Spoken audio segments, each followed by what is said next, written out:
오후 예배에 나오신 우리 성도들 가정에 하나님의 크신 은혜와 평강이 넘치시길 소망합니다. 어떤 분들이 그렇게 이야기합니다. 우리 새순교회 분위기 좋아졌다고. 여러분들이 잘하셨어. 우리 성도님들이 서로 사랑하고 원래부터 좋으시잖아요. 그죠? 그런 분위기가 나타나니까 아무래도 외부에서 또 오신 분들이 이야기가 분위기가 좋다 그런 말들이 들린 것 같습니다. 참 좋은 현상입니다. 그죠? 그래서 우리가 힘을 내시고 또 좋은 교회를 만들어 가는데 우리가 함께 동력하면 좋겠습니다. 어떤 분들이 질문합니다. 목사님, 왜 그리 건강이 좋으십니까? 비결은 없습니다. 하나님은 은혜고요. 첫 번째는 하나님의 은혜고, 제가 96년도부터 사역을 한 것 같아요. 전사 시절을 보내갔던데 오랫도록 했는데요. 사실 병원에 한 번도 안 갔거든요. 그런 제가 건강이 좋아서 그런 게 아니고 하나님께서 건강을 지켜주셔야 되는 것이고, 또 이제 병원에 안 가고 이렇게 사역을 계속 신 적도 한 번도 없습니다. 어떤 분은 1년 쉬기도 하고 6개월 안식 가기도 하고 한 달 쉬기도 하는데 그거 없이 지금까지 달려왔거든요. 그래서 이것도 하나님의 은혜다 생각하고요. 또 이제 가만히 생각해 보니까 답을 주셔야 되잖아요. 모든 게 하나님 은혜가 답이 아니잖아요. 그래서 제가 생각을 해보니까 어릴 때 시골에서 자란 게 이게 건강에 도움이 많이 되었구나라는 생각을 가져봅니다. 저희 고향은 함안인데요. 함안에서 보면 이제 시골에서 학교 다닐 때 4km를 걸어 다녔습니다. 국민학교, 지금은 초등학교지만, 그러다 보니까 이제 지름길이 없을까? 좀 짧게 빨리 가는 길이 없을까? 이러다가 산을 넘기도 하고요. 그런 적도 있었고, 참, 그 당시에 이제 놀거리가 없어가지고, 어떻게 놀았냐면, 산으로 둘로 뛰어다녔거든요. 예. 뛰어다니면서 놀고 잡기도 하고 그렇게 하는데 산으로 둘로 쫓아다니면서 했는데 이제 목이 마르잖아요. 그죠? 목이 마르면 어디로 달려가겠습니까? 예, 윗동네, 아랫동네에 우물이 있었습니다. 아랫동네에도 우물이 하나 있었고 여러 개 있은 게 아니라 한 곳에 우물이 있었거든요. 윗동네에도 우물이 하나 있었는데 제일 가까운 곳으로 달려가서 두레박으로 물을 떠가지고 마시면 시원합니다. 얼마나 여름에 시원하든지요. 날씨가 더울 때 더 시원하겠죠. 그죠? 우물물은 어떻게 차가운지, 그거 먹고 또 이제 또 달립니다. 또 뜁니다. 그러다 보니까 또 갈증이 생겨요. 그때마다 또 어떻게 하겠습니까? 우물로 달려갔던 적이 있습니다. 이 우물은요, 어떤 장소냐면 아침이나 저녁 때쯤 되면 이제 여자분들이 모여들죠. 모여들어서 많은 장소냐면 수다 떠는 장소. 예, 수다를 떨고, 주제가 없는 게 수다인 거 여러분들 아시죠? 그죠? 여성분들이 오래 사는 이유가 거기 있더라고요. 수다를 떨면서 좋은 이야기는 안 하더라고요. 제가 보니까. 그 이야기하고요. 또 이제 남편 자랑하겠죠. 그죠? 자랑하는 게 아니라 욕하고, 막 그렇게 하면서 수다를 떨고요. 때로는 이제 빨래로 하면서 그렇게 시간을 보내기도 하고 그런 장소가 우물의 장소였습니다. 그러면 오늘날의 장소 우물이 어디냐 생각해 보니까 카페더라고요. 오늘날의 우물이 어디냐 살펴보니까 카페더라고요. 근데 카페들 보면요, 여자가 많겠습니까? 남자가 많겠습니까? 대부분 여자분들이 많아요. 남편분들은 다 돈은 벌러 가고 여자분들이 앉아서 무슨 이야기 하겠습니까? 건설적인 이야기, 계획적인 이야기 하는 것보다는 무슨 이야기 하냐면 남편 이야기하고 건강 이야기하고 옆에서 들어보니까 그렇더라고요. 또 이제 또 시아버지 또 그런 이야기 하겠죠. 그죠? 그런 거 보면 참 수다하는 장소. 그런데 우리가 중요한 것은 이 우물가를 그 시간 장소를 어떻게 보내느냐, 카페에서 어떤 시간들을 보내느냐, 이게 중요한 것 같습니다. 전도를 잘하는 신천지에는요, 이 카페를 어떻게 이용하냐면 딱 세 사람이 모여요. 신천지 교인, 또 신천지 목사 아니면 선교사, 나머지는 친구인데 신천지 아닌 사람이라서 표교 활동을 하고 있는 것이 카페더라고요, 보니까요. 그래서 카페에 갈 때 조심하셔야 돼요. 세 사람이 가서 보면 한 사람은 신천지가 안 돼요. 근데 전도할 목적으로 카페 데려가가지고 차도 사주고 막 그렇게 하면서 표교 활동을 하고 있는 거예요. 이게 안타까운 일이죠. 오늘 말씀해 보면 이제 우물이 나오는데 예수님께서 이 우물가에서 사마리아 여인을 만나는 장면입니다. 우리가 예수님은 이 땅에 오셔서 참 많은 일들을 하셨겠죠. 많은 일들을 하시면서 또 이제 세례도 베풀고 병든 자를 고치시고 고아와 가부를 돌아보시고 소외된 자를 찾아가셨잖아요. 그죠?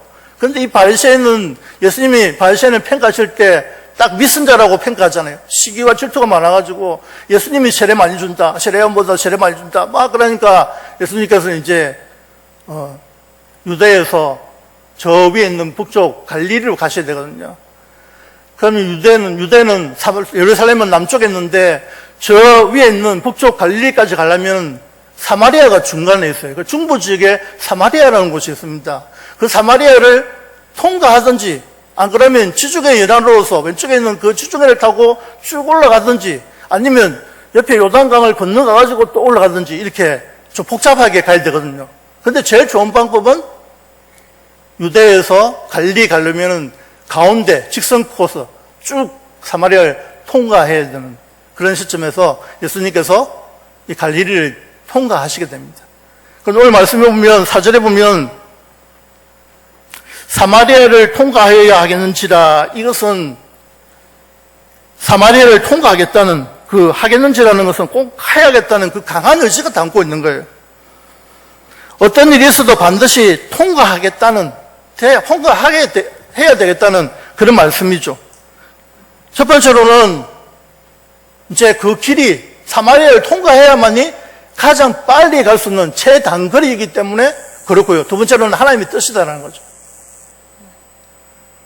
사마리아를 통과하였다는 하나님의 뜻이 담겨져 있는데, 그런데 이 사마리아는요, 예사 사마리아가 아닙니다.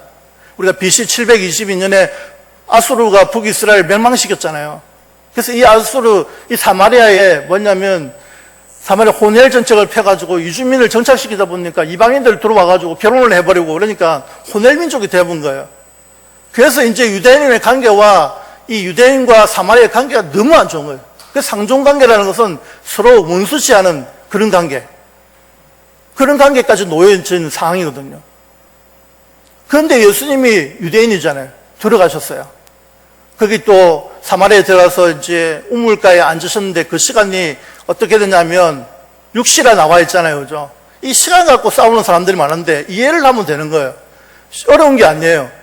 우리가 이제 유대인의 시간으로 따지면은 12시, 정오 12시입니다. 정오 12시고 로마식으로 시간을 따지면 오후 6시입니다. 학자들은 그까지 싸울 필요 없는데 싸우는 거예요. 그냥 이해만 하면 되는 거죠. 보통 물 들어가는데 12시에 들어가는 사람 어디 있겠어요? 더운데, 그죠? 그런데 이제 해가 질 무렵이 되면 우물가에 가서 물 떠와서 밥을 짓고 막 그렇게 하잖아요. 그래서 이제, 시간적으로 봤을 때는 오후 6시쯤 되고 예수님께서 이제, 사마리아 땅을 통과하는 시간인데 그 시간대에 보면 너무 힘들어가지고 주저앉았다는 말씀을 보니까 너무 힘들어하니까 거기서 이제 우물가에 곁에 이제 앉으신 거예요. 그런데 한 사마리아 여자가 물들어 나왔잖아요. 물들어 나오면서 그래 접촉점이 뭡니까? 사마리아 여자에게 말을 걸잖아요. 뭘 달라고? 물을 달라. 나에게 물을 달라. 했을 때 이 사마리아 여인은 질문에 대한 답을 잘 못해요. 대답을 잘 못하는 사람입니다. 이해를 못하는 거죠. 물 달라면 물 주면 되잖아요. 그죠? 물 달라고 했을 때 예수님께서 7절에 보면 사마리아 여자 한 사람이 물을 길어왔으며 예수께서 물을 좀 달라 하시니 그때 제자들은 어디 들어갔냐면 먹을 것으로 사러 동네에 들어갔거든요. 그 시간을 봐서 아마 오후 6시쯤 됐을 것이다. 그렇게 이야기하고 유대인의 시간은 12시다. 그렇게 보는 거죠. 그런데 9절에 보면 사마리아 여자가 이르되 당신은 유대인으로서 어찌하여 사마리아 여자인 나에게 물을 달라 하나이까 하니 이는 유대인이 사마리아인과 상종하지 아니함이라. 이야기도 하면 안 되고요. 밥도 같이 먹으면 안 되고요. 그런 관계였습니다. 그게 어느 정도 지속되었냐면요. 800년 동안. 800년 동안의 관계가 그렇게 됐는데 예수님이 들어가심으로 말미암아 이 관계가 회복된 줄로 믿으시기 바랍니다. 800년 동안 유대인과 사마리아인이 이렇게 지내다가 사이 안 좋게 지내다가 상종하는 사이에 이렇게 지내다가 예수님께서 그 여인에게 대화를 함으로 해서 회복이 시작되어지는 것이죠. 물을 좀 달라. 예수님이 얼마나 피곤하시겠습니까? 그 당시에 뭐 교통편이 좋은 것도 아니고 걸어서 힘들어서 완전히 뭐 햇빛도 장난이 아니잖아요. 그 오늘같이 더운 쪽에 갔다, 네? 가서 우물가에 곁에 앉아있으면 힘이 없이 물 좀 달라 했는데 여자는 그것을 이해를 잘 못하고 질문에 대한 답을 잘 못하는 것을 보게 되는데요. 11절에 보니까 11절과 12절이 그 질문에 대한 대답을 잘 못하는 것이고 10절에 보면 예수께서 대답하여 이르시되 내가 만일 하나님의 성문과 또 내게 물을 좀 달라는 이가 누구인 줄 알았더라면 내가 그에게 구할 것이요 그가 생수를 내게 주었으리라. 여러분들 우물물은요 제가 마셔봤지만 갈증이 또 금방 생겨요. 조금 가다 보니까 뛰다 보니까 또 생겨 또 달려가고 그러는데 만족할 수 없잖아요. 이제. 우리가 갈증이라는 것은 해결할 수가 없는 거예요. 금방 또 물을 마셔야 돼요. 날씨가 더우면 더울수록 그것이 더 심한 것 같아요. 그래서 물을 마셔야 되는 거죠. 근데 여인은 뭐라고 그러냐면 11절에 보면 여자가 이르되 주여 물길을 걸어도 없고 이 물은 깊은데 어디서 당신의 그 생수를 얻겠사옵나이까. 우리 조상 야곱이 이 물을 우리에게 주셨고 또 여기서 자기와 자기 아들들과 짐승이 다 마셨는데 당신이 야곱보다 더 크니까. 야곱과 예수님을 비교하는 거예요. 이 엉뚱한 질문에 대한 의아하게 좀 질문을 하는데요. 사실 야곱이 큽니까? 예수님이 큽니까? 다 모르면 우리는 잘 알잖아요. 그죠? 그런데 여인의 질문은 문자적인 의미로만 이해를 하는 거예요. 생수의 상징적인 의미를 모르는 거예요. 예수님은 자꾸 상징적인 의미를 이야기하는데 자기는 문자적인 의미를 받아들이는 거예요. 그러니까 이해가 안 되죠. 우아하게 생각하고 11절과 12절이 그렇게 이야기합니다. 예수님께서는 계속해서 이 생수를 상징적인 의미로 사용하시는 거죠. 이 생수는 진짜로 하여금 영생에 이르도록 인도하시는 것이죠. 예수님이 주려고 하는 생수는 1차적으로 생명입니다. 말씀과 성령을 통해 예수님을 믿는 자에게 생명을 주십니다. 예레미야 17장 13절에 보면 하나님이 생수의 근원이 되신다라고 그렇게 말씀합니다. 예레미야 17장 13절에 이스라엘의 소망이신 여호와여 무릇 주를 버리는 자는 다 수치를 당할 것이라. 무릇 여호와를 떠나는 자는 흙에 기록이 되오리니 이는 생수의 근원이신 여호와를 버림이니이다. 예수님의 말씀과 성령과 생명의 관계를 요한복음 6장 63절에서는 이렇게 말씀하십니다. 살리는 것은 영이니 육은 무익하니라. 내가 너에게 이른 말은 영이요 생명이라. 요한복음에서는 예수님께서 이 생수를 주시는 분으로 생수의 근원으로 묘사합니다. 예수님께서 주시는 것은 영원히 목마르지 않냐는 생수를 이야기하는데 자꾸 여자는 문자적으로 의미하는 거죠. 먹으면 먹을수록 자꾸 물이 갈증이 생기게 만드는데요. 예수님은 영원히 목마르지 않는 생수를 말씀하시는 것입니다. 예수님의 복음저시는 13절과 14절에 나오죠. 우리 13절 본문 말씀 13절과 14절 말씀을 우리 다 같이 읽겠습니다. 시작. 예수께서 대답하여 이르시되 이 물을 마시는 자마다 다시 목마르니와 내가 주는 물을 마시는 자는 영원히 목마르지 아니하리니 내가 주는 물은 그 속에서 영생하도록 솟아나는 샘물이 되리라. 여러분들 우물이 야곱의 우물뿐만 아니라 아브라함의 우물도 있고 이삭의 우물도 있고 그리고 이삭, 야곱의 우물도 있는 거죠. 그래서 우물이 있는데 그 우물의 물은 자꾸 마실수록 갈증이 생기는데 예수님이 영원히 목마르지 않는 그 생수를 주시는데 그분이 바로 예수님이시다라는 거죠. 목마름은 영적 필요를 뜻하는 다른 성경의 본문을 생각나게 만듭니다. 10편 63편 1절에 보면 하나님이여 주는 나의 하나님이시라. 내가 간절히 주를 찾되 물이 없어 마르고 황폐한 땅에서 내 영혼이 주를 갈망하며 내 육체가 주를 앙모하나이다. 이사야 55장 1절에 보면요 오라 너희 모든 목마른 자들아 물로 나아오라. 돈 없는 자도 오라. 너희는 와서 사 먹되 돈 없이 값없이 와서 포도주와 젖을 사라. 예수님 자신이 생수가 되신다고 말씀하시는 거죠. 생수는 목마른 사람을 해결하는 힘을 가지고 있습니다. 우리들과 저와 여러분들과 이 여인의 공통점이 있어요. 그것은 뭐냐면 마음의 갈증입니다. 영혼의 갈증입니다. 돈을 아무리 많이 벌어도 해결이 안 되는 갈증입니다. 아무리 즐겨도 없어지지 않는 갈증입니다. 물론 예배를 드리고 있지만 아직 예수님을 영접하지 못하는 분들을 두고 하는 말이죠. 그런 분들은 지체하지 말고 수가성 여인이 찾은 그 주님을 만나시기 바랍니다. 예수님을 찾고 만나는 삶을 살아가시길 바랍니다. 마음의 문을 열고 주님을 받아들이십시오. 주님께 모든 것을 맡기십시오. 정서적으로 불안한 분들이 계십니까? 수가성 여인을 찾아오신 그 주님을 만나시길 바랍니다. 수가성 여인을 만나기 위해 뜨거운 햇살을 받으며 걸음을 재촉하셨던 주님께서 우리를 찾아오셨습니다. 주님은 우리에게 생수를 주시기를 원하십니다. 주님 자신이 생수 있습니다. 이유 없는 갈증이 있으십니까? 마음속에 정서적 불안이 있으십니까? 불면증으로 고통받고 있으십니까? 누군가가 미워서 견딜 수가 없습니까? 마음에 평안이 없습니까? 정신이 자꾸 혼란에 빠집니까? 참된 생수가 되신 예수님을 만나시길 예수님의 이름으로 축복합니다. 주님과 만남을 예배 가운데서 일어나는 것입니다. 예배 드리는 가운데 하나님께서 주시는, 하나님 만나주시는 그 은혜를 누리시기 바랍니다.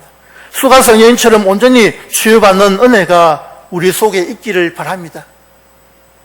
예수님께서 사마리아 땅 누구라도 가지 않는 곳입니다. 사마리아 땅에 안 가셔도 됩니다. 그것을 안 지나가고 지중해 연안으로 올라가셔도 됩니다. 그러나 요단강을 건너가지고 또 이쪽 편으로 올라가시면 됩니다. 시간은 많이 걸리겠죠. 그런데 한 영혼, 한 사람을 구원하시기 위해서 수가성에 가셨고 그 우물가에 앉으셨던 것입니다. 그 한 여인을 통해서 사마리아를 구원하고 싶은 그 하나님의 마음이 담겨져 있는 것입니다. 예수님은 말씀으로 우리의 영적 필요를 채워주십니다. 말씀을 듣고 읽고 묵상하는 것은 그리스도인에게 꼭 필요한 요소입니다. 하나님의 힘과 지혜와 은혜가 말씀의 통로를 통해 그리스도인에게 전달되는 것입니다. 우리에게는 예수님을 만나고자 하는 사모하는 마음들이 있어야 됩니다. 예수님을 인격적으로 만나시기 바랍니다. 그러면 분명히 삶이 달라지고 예배가 달라지고 사람을 대하는 태도가 달라지게 되었습니다. 교회 와서 습관적으로 앉아있다고 해서 은혜를 받는 것이 아닙니다. 은혜를 사모하는 마음들이 있으셔야 됩니다. 성령님 내 마음속에 들어오십시오. 나를 다스려주고 나를 만져주셔서 치유해 주셔서 상처받은 영혼들이 치료받고 고침받고 정말 하나님의 음성을 듣는 귀한 시간 되게 해달라고 기도하는 마음으로 이 자리에 앉아 계실 때에 하나님의 말씀을 통해서 은혜 내려주신 줄 믿으시기 바랍니다. 말씀을 통해서 치유가 일어납니다. 하나님의 영은 살리는 영입니다. 우리 자신들의 영이 살아나야 되는 것입니다.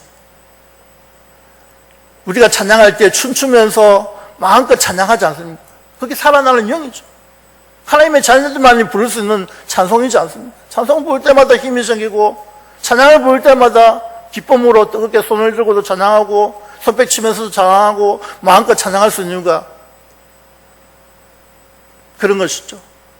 수가성 여인 한 사람, 어떤 사람은 여인에 대해서 뭐 남편이 몇이 되고 막 그런 거 따지는데 그거 따지지 마시고 예수님이 만나주셨다는 것입니다. 예수님이 찾아가 주셨다는 것입니다. 예수님은 잃어버린 자를 찾아 영혼을 구원하시기 위해서 이 땅에 오셨습니다. 삭개오도 잃어버린 자요, 이 사마리아 여인도 잃어버린 자입니다. 찾아가셨다라는 거죠. 예수님이 찾아가셔서 말을 걸었습니다. 물을 좀 달라. 목이 얼마나 마르셨으면 물을 달라고 하셨습니까? 그것은 접촉점이죠. 말을 걸은 것입니다.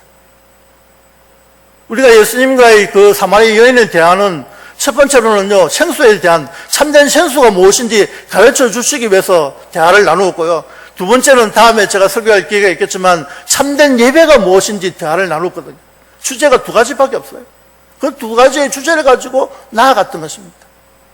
우리의 물은 마실수록 또 갈증이 생겨요. 설교할 때 물 먹으면 또 물 먹고 싶고 그런 거예요. 물이라는 게 그런 거 아닙니까? 근데 예수 그리스도는 영원히 목마르지 않는 생수와 같은 분이 예수님이시지 않습니까? 그 예수님을 만나는 삶을 살아가는 저와 성도님들 되시기를 바랍니다. 여러분들 이혜인 시인 아십니까? 이혜인 시인이라고 사계절의 기도라는 그 책을 썼더라고요.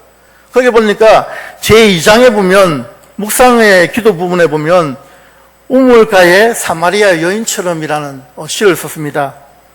당신이 깊고 맑은 우물 자체로 제 곁에 서신 순간부터 저의 매일은 새로운 축제입니다. 긴 세월 고여왔던 슬픔과 목마름도 제 항아리 속에 물방울처럼 일제히 웃음으로 춤추며 일었습니다. 당신을 만난 기쁨이 하도 커서 제가 죄인임을 잠시 잊더라도 용서해 주시겠지요. 주님, 당신을 사랑하는 기쁨은 참으로 감출 수가 없습니다.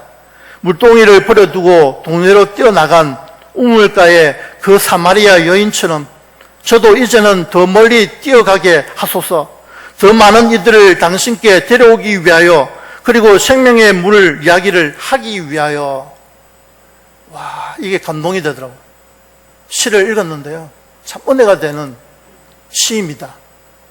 사마리아 여인처럼. 우리도 사마리아 여인처럼 직장으로 달려나가고 학교로 가고 동네로 나아가서 우리가 해야 될 것은 무엇입니까? 예수 그리스도를 전하는 것이거든요. 예수 그리스도가 들어가야만 살릴 수 있기 때문에, 내가 살리는 것이 아니라 예수님이 살리는 역사가 일어나기 때문에 중요한 것입니다. 우리는 무슨 이야기를 해줘야 되겠습니까? 사람들 만날 때마다 카페에서 무슨 이야기를 해야 되겠습니까?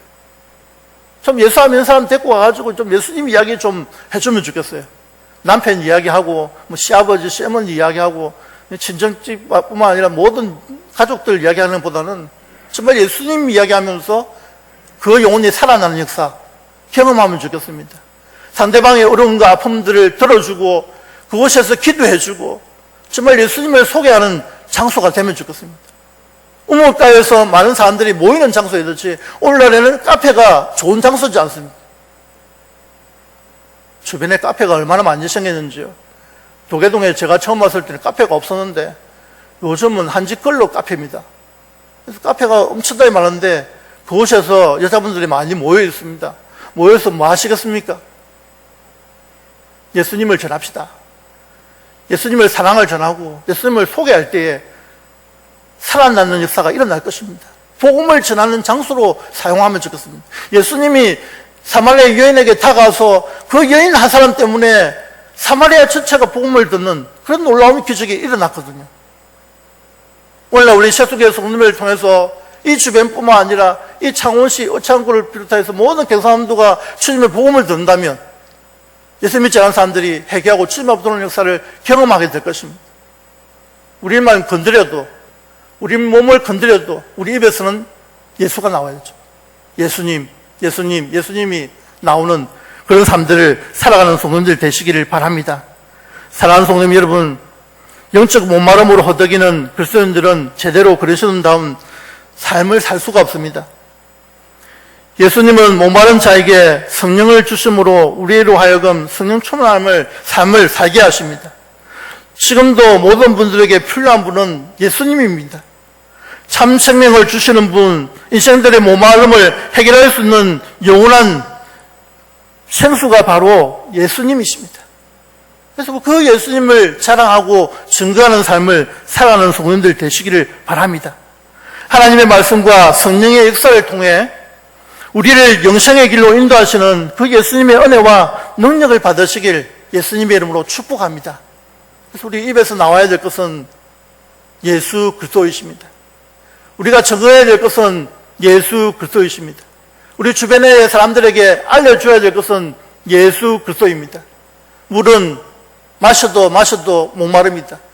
그러나 우리가 예수님을 전해줬을 때 영원히 목마르지 않는 그 생수와 같은 그 예수님을 전했을 때 그 사람이 살아나는 역사를 경험하게 될 것입니다. 사랑하는 성도님 여러분, 저와 여러분들이 남은 생애를 정말 우리 주변의 사람들에게 예수님께서 우물가 연회에 찾아가셨던 것처럼 우리도 예수님처럼 우리 주변에 소외된 자들, 예수님을 알지 못하는 자들에게 다가가고 먼저 손 내밀고 그들에게 예수님의 사랑을 전하고 예수님의 십자가의 복음을 전하는 저와 성도님들 되시기를 예수님의 이름으로 축복합니다.